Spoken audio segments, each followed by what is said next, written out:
આમ આદમી પાર્ટીના હવાલાકાંડ મામલે દિલ્હીના પૂર્વ નાયબ મુખ્યમંત્રી મનીષ સિસોદિયાએ નિવેદન આપ્યું. કહ્યું કે ભાજપે આંગડિયા પેઢી પાળી રાખી છે. ભાજપ જ આંગડિયા પેઢીમાંથી હવાલા ચલાવે છે. આપના કોઈ પણ કાર્યકર સંડોવાયેલો હોય તો તેની ધરપકડ કરવામાં આવે.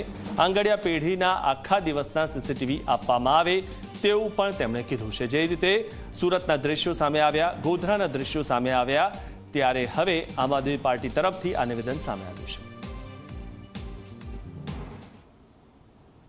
भारतीय जनता पार्टी के लिए आंगनवाड़ियों को गुजरात में ऑपरेशन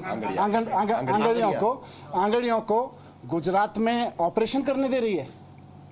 इसका मतलब गुजरात पुलिस स्वीकार कर रही है कि भारतीय जनता पार्टी के शासन में आंगड़िए खुल के काम कर रहे हैं. इसका मतलब तो यही है. तो पहले तो यही देखा जाए कि भाई 30 साल की सरकार में मोदी जी तो बड़ी ब्लैक मनी की बात करते थे.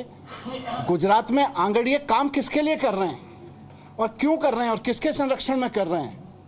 30 साल के शासन में भारतीय जनता पार्टी गुजरात से आंगड़ियों का, हवाला कारोबारियों का सफाया नहीं कर पाई. इसका मतलब भारतीय जनता पार्टी ये मान रही है